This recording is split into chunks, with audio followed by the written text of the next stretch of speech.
With holding agent basically ये tax आपका charge करता है।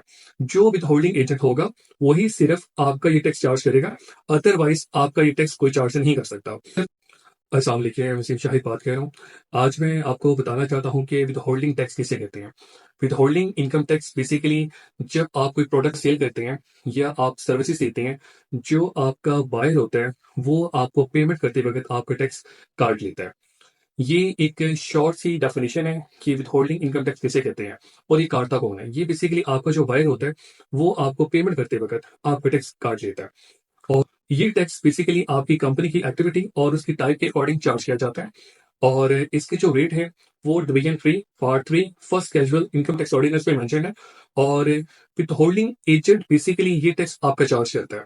जो विद होल्डिंग एजेंट होगा वही सिर्फ आपका ये टैक्स चार्ज करेगा, अदरवाइज आपका ये टैक्स कोई चार्ज नहीं कर सकता। इन लोगों के लिए जरूरी है कि ये जब किसी को पेमेंट करे तो उसका टैक्स काट कर पेमेंट करे। Thank you so much.